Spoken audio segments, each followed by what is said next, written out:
Hello guys, welcome to your YouTube channel scholar study academy. तो जैसा कि आपको पता है, हम ज्योमेट्री डिस्कस कर रहे हैं और कल मैंने आपको रेखा यानी लाइन पढ़ाया था। ठीक है, लाइन अभी कंप्लीट नहीं हुआ है, उसी कड़ी को हम आगे बढ़ाएंगे। कुछ मैं रिवाइज करा देता हूँ प्रीवियस वीडियो का।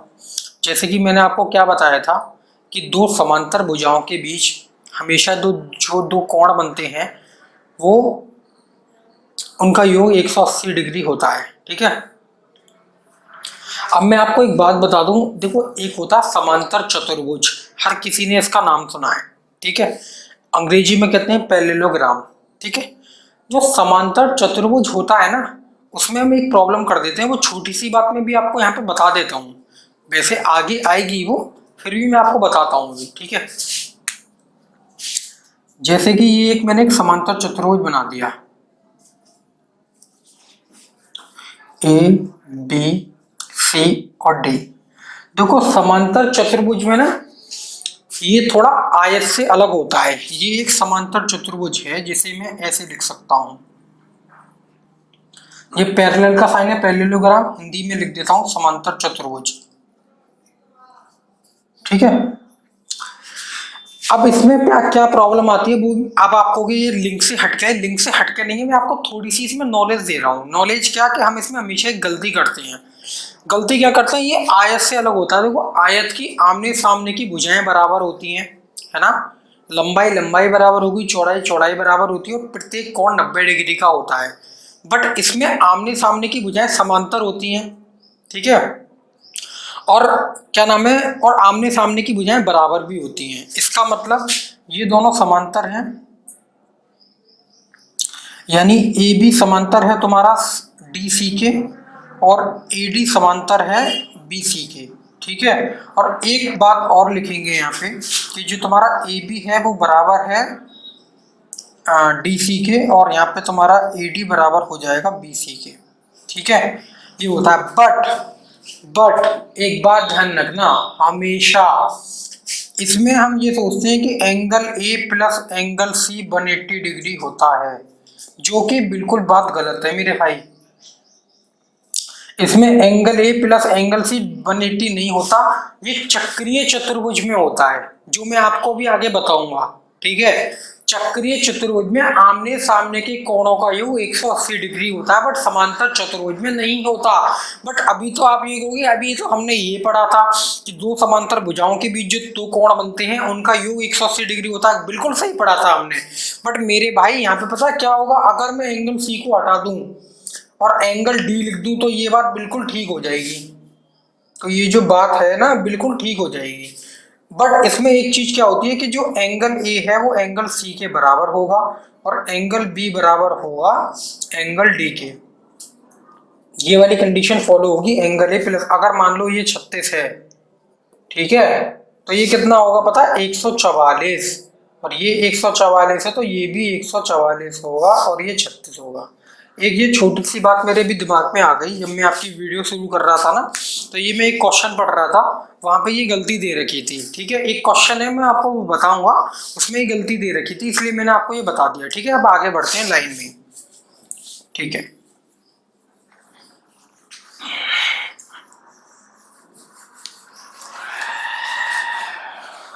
देखो सुनो, अब कोई हमसे ये भी तो कह सकता है कि चलो आपने दो समांतर भुजाओं में हमें कोण बता दिए, उनकी प्रॉपर्टी हमें बता दी। अगर मान लो तीन समांतर भुजाएं बराबर हो जाओ, तीन समांतर भुजाएं अगर हमें दे रखी हो तो हम क्या करेंगे।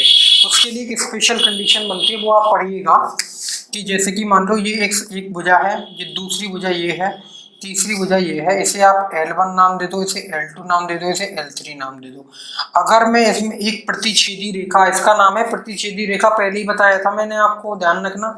ये एक प्रतिच्छेदी रेखा दे रखी है, दूसरी ये प्रतिच्छेदी रेखा है, इसको मान लो एस टी यू, और इसे मान लो ए बी और सी।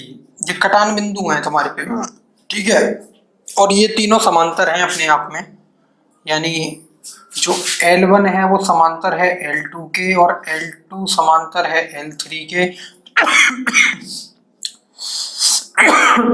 सॉरी गाइस, तो L1 समांतर हो जाएगा L3 के, तो हम कह सकते हैं ये तीनों अपने आप में समांतर हो जाएंगे। ठीक है, तो इसमें एक मेन कंडीशन बनती है, बहुत इंपॉर्टेंट है इस बात को समझना। इसकी एक कंडीशन ये बनती है कि ST अपॉन TU बराबर होगा AB अपॉन BC के। बस ये कंडीशन आपको पढ़नी है। अब कहोगे ये हुआ कैसे? देखो, अगर आप इसमें कोण की प्रॉपर्टी लगाओगे ना, तो कोण की प्रॉपर्टी कभी तीनों में एक साथ नहीं लग सकती है, दो दो करके ही लगेंगी। ठीक है, या तो पहले आप ये दोनों ले लो L1 L2, या फिर L2 L3 ले लो, या L1 L3 ले लो। इसीलिए देखो मैंने यहाँ पे अलग अलग लिखा है ना। ठीक है, कोण की प्रॉपर्टी जो कल मैंने आपको बताई थी वो यहाँ पे लग सकती हैं, कोई प्रॉब्लम नहीं है, बट तीनों में एक साथ नहीं लगेंगी, दो दो करके लगेंगी। इसीलिए मैंने यहाँ पे, आप देख सकते हैं कि मैंने यहाँ पे तीनों में अलग अलग लिखा है। मैं चाहता तो डायरेक्ट लिख देता, जैसे ये मैंने यहाँ पे लिख दिया, बट मैंने अलग अलग करके लिखी है, क्योंकि कोण की जो प्रॉपर्टी जो कल मैंने आपको बताई थी, एंगल की प्रॉपर्टी है ना, एकांतर कोण, संगत कोण, है ना, और शीर्ष विमुख कोण, वो जो मैंने आपको बताई थी वो दो में ही तो बताई थी मैंने आपको, तो यहाँ पे भी दो में ही लगेगा। ठीक है, ये प्रॉपर्टी नोट कर लो, रेखा आपका खत्म। ठीक है, अब एक नई बात करते हैं। रेखा मैंने आपको बता दी, देखो रेखा में इतना ही सब कुछ है और इतना इससे ज्यादा कुछ नहीं है। ठीक है, रेखा का कोई सूत्र नहीं होता, वो कोऑर्डिनेट ज्योमेट्री पढ़ेंगे तो रेखा थोड़ा अलग से परफॉर्म करती है, वो हम आपको बाद में बताएंगे जब हम निर्देशांक ज्यामिति पढ़ेंगे, कोऑर्डिनेट ज्योमेट्री। ठीक है, अब बात हम आगे करेंगे क्वाड्रिलेटर की। ओके, यहाँ पे मैं लिख देता हूं चतुर्भुज। चतुर्भुज अंग्रेजी में लिखूंगा क्वाड्रिलेटर। ठीक है, आइए, राइटिंग हमारी थोड़ी गंदी है तो राइटिंग देख लेना, आप समझ में तो आ ही रहा है, इतना तो लिख ही दिया, चतुर्भुज और क्वाड्रिलेटर। अब बात आगे करेंगे क्वाड्रिलेटर होता क्या है। देखो सुनो, मैंने यहाँ पे खाली चतुर्भुज लिखा है, चतुर्भुज के प्रकार नहीं लिखे। चतुर्भुज के प्रकार अगर मैं आपको बताऊं तो देखो, सबसे पहला प्रकार आयत, दूसरा प्रकार वर्ग, तीसरा प्रकार समांतर चतुर्भुज, चौथा प्रकार समचतुर्भुज, पांचवा प्रकार ट्रेपीजियम यानी समलंब। ठीक है, और बस इतना ही है। ठीक है, ये खाली एक चतुर्भुज है, और चतुर्भुज के कोई भी स्पेशल फॉर्मूला नहीं होता। जैसे कि देखो, आयत के बारे में आपको पता है, अभी मैंने आपको थोड़ी देर पहले बताया था, लंबाई चौड़ाई लंबाई बराबर होती है, यानी आमने सामने की भुजाएं बराबर होती हैं, प्रत्येक कोण 90 डिग्री का होता है। ठीक है, और इसकी जो तुम्हारे विकर्ण होते हैं वो भी बराबर होते हैं, बट विकर्ण 90 डिग्री पर नहीं काटते हैं। इस तरीके की बातें हम आगे करेंगे, बट ये क्वाड्रिलेटर है। तो देखो, मैं इसे कैसा भी फॉर्म दे सकता हूँ, कैसे भी बना सकते हो, इसे ऐसे बना दो उल्टा सीधा, ये भी एक क्वाड्रिलेटर है। ठीक है, कोई कहेगा मैं ऐसे नहीं बना रहा, ऐसे बनाऊंगा, ऐसे बना दो आप, ये भी एक क्वाड्रिलेटर है। ठीक है, सॉरी, ये क्वाड्रिलेटर नहीं है, ऐसे करके बना दो, ये क्वाड्रिलेटर है। तो क्वाड्रिलेटर जो चतुर्भुज है वो खाली चार भुजाओं से घिरी हुई आकृति है, ये कोई स्पेशल फॉर्मूला नहीं, स्पेशल टाइप्स नहीं है उसका, बट इसके अंदर भी हमें कुछ प्रूफ करना होता है, जो हम करेंगे। जो इसके अंदर कुछ इसकी विशेषताएं होती हैं वो मैं आपको बताता हूँ। जैसे कि सपोज करो, मैं एक क्वाड्रिलेटर यहाँ पर ड्रॉ कर दूँ, अच्छा सा क्वाड्रिलेटर ड्रॉ करेंगे। क्वाड्रिलेटर अगर मैं यहाँ पे एक चतुर्भुज ड्रॉ कर दूं, ये मेरा चतुर्भुज है। ठीक है, इसे तुम शंभु मत समझ लेना, ट्रेपीजियम नहीं है ये समलंब नहीं है, मैंने खाली चतुर्भुज बनाया है जिसका नाम दूंगा मैं ABC। देखो सुनो, इसकी एक बेसिक फॉर्मूला आपको पता है, क्या पता है? यहाँ देखो आप, angle A plus angle B plus angle C plus angle D 360 के बराबर। सिंपल सा, चतुर्भुज के चारों कोणों का योग 360 होता, पहली प्रॉपर्टी हो गई। दूसरी प्रॉपर्टी क्या होती है इसकी, अगर मुझसे कोई बोले कि इसका एरिया मुझे बताओ, ठीक है, या इसकी विकर्ण के बारे में कुछ बताओ, तो अगर मैं इसके विकर्ण बना दूं, यहाँ पे रेड मार्क से आपको बता रहा हूँ, जैसे कि एक विकर्ण मैंने बना दिया ये AC, दूसरा विकर्ण बना दिया मैंने BD, तो ये देखो, ये विकर्ण 1 है, वो कभी बराबर नहीं होगा विकर्ण 2 के। ठीक है, और ना ही विकर्ण 1 का आधा विकर्ण 1 के आधे के बराबर होगा, ना ही विकर्ण 2 का आधा विकर्ण 2 के आधे के बराबर होगा। ठीक है, ये चीज हो गई। दूसरी बात और क्या करेंगे हम यहाँ पे, अगर मैं एक पॉइंट लगा दूं, ये ऊपर काट रहे हैं तो देखो सुनो, और ये जैसे कि ये क्षेत्रफल है, इसका A1 हो गया, ये A3 हो गया, ये A4 हो गया, ये सॉरी, हाँ चलो ठीक है, इसे A2 मान लो। ठीक है, ये चारों भी आपस में बराबर नहीं होते हैं, है ना, बट ये प्रॉपर्टी आप ध्यान रखना है इसकी, कि ये कभी भी इसमें बराबर नहीं होता। एक चौथी प्रॉपर्टी और लिख दे रहा हूँ उसमें, कि जो तुम्हारा D1 होता है वो कभी लंब नहीं होता D2 पर, है ना, ये भी एक चौथी प्रॉपर्टी है इसकी, ये भी आप ध्यान रखना। ठीक है, कि D1 मतलब विकर्ण जो होगा दूसरे विकर्ण पर कभी लंब नहीं होगा, ये चतुर्भुज है। अच्छा सुनो, दूसरी बात अब यहाँ पे करते हैं कि इसमें जब कुछ बराबर ही नहीं है ना, और एक और बात लिख लो यहाँ पे, कि तुम्हारा जो AB है वो कभी बराबर नहीं होगा BC के, ना ही बराबर होगा CD के, ना ही बराबर होगा DA के, ये भी नहीं होता इसमें। ठीक है, और एंगल A कभी 90 डिग्री नहीं होगा, एंगल B भी 90 डिग्री नहीं होगा, और एंगल C भी 90 डिग्री नहीं होगा, और एंगल D भी 90 डिग्री नहीं होगा। इसमें मतलब आप जो सोच सकते हो वो कुछ भी नहीं होगा, ये क्वाड्रिलेटर है। फिर भी अगर हमसे फिर इसमें क्वेश्चन क्यों बनते हैं, है ना, क्वेश्चन क्यों बनते हैं इससे, जब ये सब चीजें इसमें नहीं फॉलो करती, ना तो ये फॉलो करता पूरा, ना ये फॉलो करता, ना ये फॉलो करता, कुछ भी फॉलो नहीं करता, फिर ये क्वेश्चन क्यों बनते हैं। अब इसकी स्पेशलिटी जानते हैं, विशेषताएं, ये सब चीज ये जो मैंने आपको बताई हैं, ये बेसिक चीजें और तरह के चतुर्भुजों में होती हैं। आयत में कुछ चीजें फॉलो होंगी इनमें से, ठीक है, वर्ग में कुछ चीजें फॉलो होंगी, समांतर चतुर्भुज में कुछ चीजें फॉलो करती हैं, समलंब में कुछ चीजें फॉलो करती हैं, बट यहाँ पे फॉलो नहीं करती। और एक प्रॉपर्टी और देखो, इसकी प्रॉपर्टी नहीं है जो, जैसे AB समांतर नहीं होगा DC के, और ना ही AD समांतर होगा इसमें BC के। मतलब मैंने बोला ना, एक बात मेरी सुनो, जैसे कि ये ना, ये खाली एक सिंपल आकृति है, सिंपल शेप, जिसे हम चतुर्भुज कहते हैं, इसके अंदर कोई भी स्पेशल फॉर्मूला नहीं लगता। ठीक है, इसी वजह से मैंने ये सारी चीजें आपको बताई। आपको ये तो टाइम वेस्ट कर रहे हो आपको हमें बता के। देखो यार, बात ये है कि कुछ ऐसे बच्चे हैं जिन्हें आयत का आ नहीं पता, और कुछ ऐसे बच्चे हैं जिन्हें आयत का सब कुछ पता है। ठीक है, तो ये जो वीडियो है ना मेरे भाई, वो उन सभी के लिए जिन्हें कुछ नहीं पता, जिन्होंने अपनी जो जर्नी है, अपनी यात्रा बिल्कुल जीरो से स्टार्ट करी है, और जीरो से छोड़ो माइनस से करी है। जीरो वाले को तब भी कुछ सब बहुत कुछ पता होता है, माइनस वाले को तो कुछ नहीं पता होता।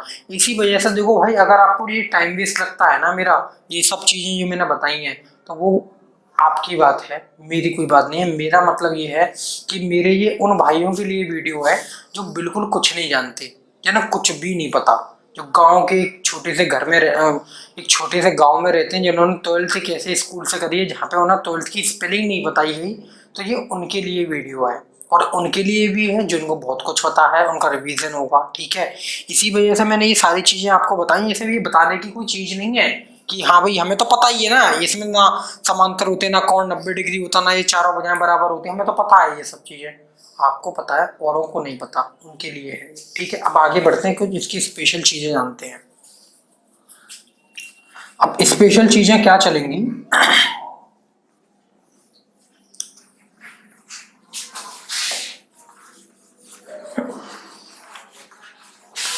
स्पेशल चीजें हम देखें। अगर ये चतुर्भुज, ठीक है, अगर मैं यहाँ पे ये चतुर्भुज बना दूं दोबारा से, ठीक है, और इसके अंदर अगर मैं एक वृत्त बनाऊं,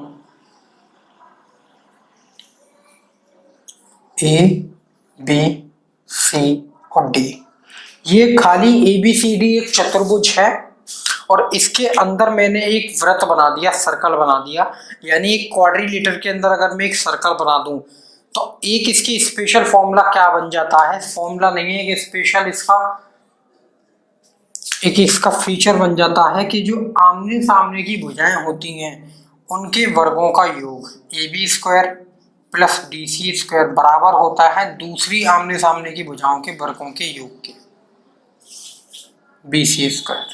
ठीक है, पहली प्रॉपर्टी जो आपके काम की है। ठीक है, अगर एक चतुर्भुज के अंदर अगर मैं एक वृत्त बना दूं, ठीक है, अगर चतुर्भुज के अंदर मैं एक वृत्त बना दूं तो जिस विपरीत भुजाओं का वर्गों का योग दूसरी विपरीत भुजाओं के वर्गों के योग के बराबर होता है, जो कि यहाँ पे लिखा है। ठीक है, पहली प्रॉपर्टी। दूसरी प्रॉपर्टी क्या है इसकी, आप देखें कि अगर मैं एक ये चतुर्भुज दोबारा से बना दूं, ये एक चतुर्भुज है और मुझे इसका एक विकर्ण पता है, खाली एक विकर्ण पता है, ये वाला, ये ए बी सी और डी एक चतुर्भुज है, इसका बी डी मुझे विकर्ण पता है। ये वाली प्रॉपर्टी इसके लिए है, इसकी मैं भी बता रहा हूं आपको।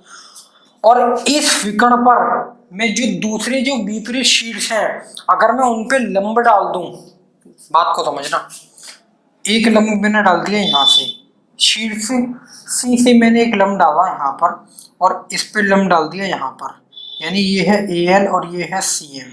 ठीक है, और अब इसका अगर मुझसे क्षेत्रफल पूछे तो देखो सुनो, इसमें आपको बी डी दिया गया होगा, बी डी आपको गिवन होगा क्वेश्चन में। ठीक है, और इसमें आपको ए एल और सी एम ये दोनों भी गिवन होंगे।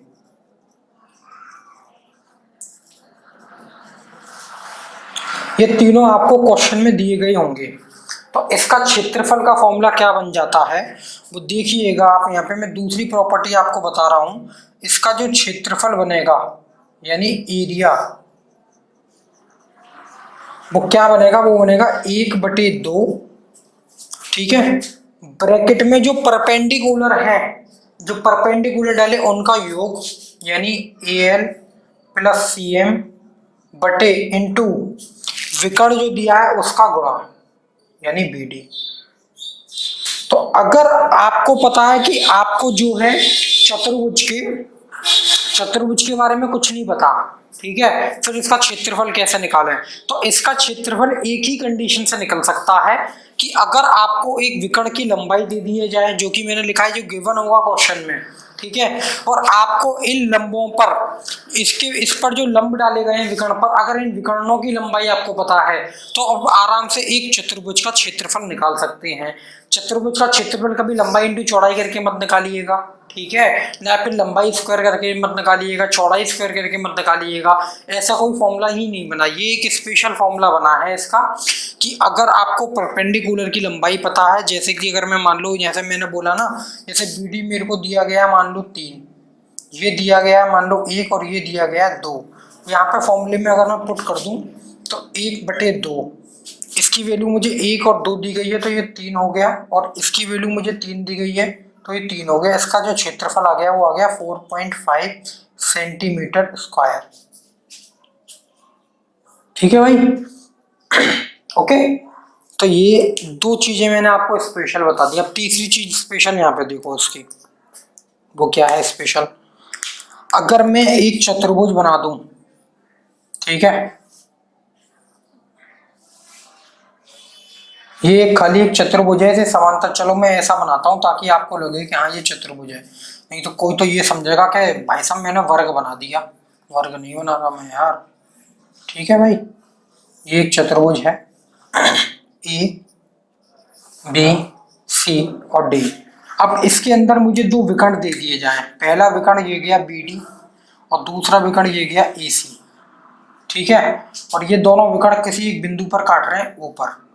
तो देखो भाई, अगर मैं इसे ए मान लूं और इसे बी मान लूं और इसे सी मान लूं और इसे डी मान लूं, तो यानी अगर ए ओ बराबर है मेरा ए और ओ सी बराबर है, चलो इसे ना, हाँ चलो बी मान लो बी, और ये तुम्हारा बी ओ बराबर है डी और ओ डी बराबर है सी। ठीक है, ऐसे आपको अगर दिया हो और आपसे पूछा अब इसमें रिलेशन क्या होगा, तो देखो इसका रिलेशन क्या होता है कि अगर मैं ये वाला त्रिभुज लूं ए बी और सी, ठीक है, और दूसरा लूं मैं डी बी और सी, आपको पता है इसमें चार त्रिभुज बनेंगे, ठीक है, चार त्रिभुज बनेंगे। तो अगर मैं ये लूं ए बी सी और बी डी सी लूं, देखो सुनो, यहाँ पे देखो तीसरी प्रॉपर्टी, त्रिभुज, इसका एरिया लूं मैं अगर ए बी सी का बटे त्रिभुज डी बी सी, तो इसका जो क्षेत्रफल निकल के आएगा वो ए अपॉन बी निकल के आएगा। इसी तरह ये यहाँ पे 2 का निकलेगा, ठीक है, ओके। दूसरा देख लें आप यहाँ पे कि अगर मैं यहाँ पे एक त्रिभुज लूं डी ए बी और यहाँ पे मैं त्रिभुज ले लूं एक, ये डी ए बी ले लिया और यहाँ पे ले लूं मैं सी ए बी, तो इसका जो निकलेगा ना वो तुम्हारा डी ए बी का सी अपॉन डी निकलेगा, ठीक है। तो ये 3 प्रॉपर्टीज की जो मैंने आपको स्पेशल बताई है वो ये है। वैसे ये बहुत कम यूज होता है, इतना यूज नहीं होता, ठीक है। आई होप मैंने आपको जो बताया वो आपको क्लियर होगा, बट ये क्लियर नहीं होगा, ये मुझे पता है, ये क्लियर नहीं है। नेक्स्ट वीडियो में इसे और अच्छे से मैं आपको क्लियर कर दूंगा, ठीक है। पसंद आया हो लाइक कमेंट शेयर करिएगा, कल तो बोला था मत करिएगा, ये उनके लिए है जो नहीं करते, जो करना चाहते हैं ये उनके लिए वो करते हैं, ठीक है। Thank you so much.